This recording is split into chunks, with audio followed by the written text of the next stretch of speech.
Hey guys, welcome to Bible Fun with the Duns. Hey guys, we talked Jeb into joining us today as we talk about Psalms 44 and 45. In Psalms 44, David is struggling and wrestling with his life. He's confused because things are not turning out the way he thinks they should. He's not having the same victory that he's used to having in battle. So, of course, he shows us once again how to go to God and to talk to God about it. He's shown us through the Psalms all this month some wonderful ways to remind ourselves about who God is as we have read. He preaches the gospel to himself by reading the word and by remembering what God has done in his own life. And here he is this week, today, doing it again. But this time, he's doing it by remembering what his ancestors told him that God has done. He says in verses 1 through 3, "We have heard it with our ears, our God.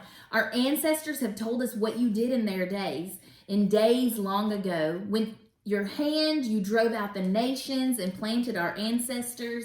You crushed the peoples and made our ancestors flourish. It was not by their sword that they won the land, nor did their arm bring them victory.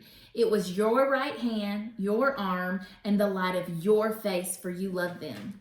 And then Psalm 45 is a worshipful song, and it tells us that it was written for a wedding, a royal wedding. So we're not really sure what king it was written for. We don't know if it was David or another king, but I think that's a cool insight into the wedding. So I want to hear from you guys. What was your takeaway? Jeb, what was yours? You are my king, my God. Why do you like that one? Because it's talking about God. He likes that talks about God, and I like that too. And I think it's cool that the king is calling God his king. Once again, we've talked about that before, but I think that's beautiful. And the king is saying, I may be ruler over this area, but you are my king. You're ruler over me. I love that. Jax, what was your takeaway? My takeaway is actually in the wedding part. And it says, "Your throne, God, is forever and ever. Your scepter of your kingdom is a scepter of justice.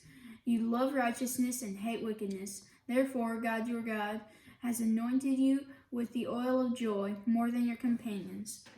So I really like this part because it tells us to keep in mind that God is all these great things. He's awesome. He's all powerful.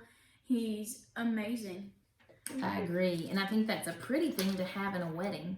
John, what was your takeaway? Mine was in chapter 44, verse 3. Yeah, 3. Okay. "For they did not take the land by their sword. Their arm did not bring them victory. Hurt by your right hand, but by your right hand, your arm, and the light of your face, because you were forever." What is that word? Favorable. Favorable toward them. I like that one too. And I like that he is recognizing his ancestors told him that the things that they had in their life, the blessings that they had, anything they had was not because of their own doing, but because God gave them those things. So my takeaway from today is kind of from that same section from Psalm 44. When David relied upon remembering what God did for his family and his ancestors, he relied upon what his ancestors told him, what his family told him, in order to help himself trust in God. This is a great reminder that when God does great and amazing things in our lives, it is so important to not keep those things to ourselves.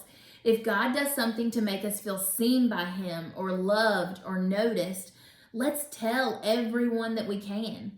If God answers a prayer, tell others. This really strikes a chord with me as a parent, and parents, I hope you're joining your kids with this.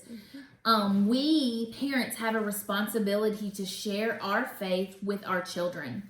Like David in Psalm 44, they may one day need to lean upon what we have told them when they have their own struggles.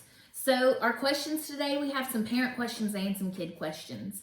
Parents, do you talk to your kids about what God has done in your life? Do they know how you came to follow Christ? Do they know how you were saved? Have you shared that story with them? And if not, let's do so. What a great opportunity and what a great reminder. And then kids, Ask your parents to tell you about some of the great things that God has done for them. If you watch this by yourself, go off and tell your parents, I want to know how you got saved. I want to know cool things God has done in your life. And I want y'all to talk about those things as a family. And then within our family, even kids, you still have a responsibility to tell others. You have a responsibility to tell each other. Jax and John are saved. They have a responsibility to tell Jeb about how they got saved and lead him to Christ. I think it's cool. This week, John's assignment was to do a timeline in his class, and one of his 5 things that he chose to put on his timeline was when I got saved. and what happened. Tons of people are coming to ask me why I got saved and how and all of that. And this, I mean, he didn't even have to try. This is his own opportunity to tell people what God has done. When God does things for us, it's not for us to keep to ourselves. Yes, it's special and it's wonderful, and it is something just between you and God, very personal, but it's also for us to share with everyone around us. So I think that's cool, and I think that's a neat goal and something for us to put into practice within our families. Okay, friends, until tomorrow, we'll see ya. Bye.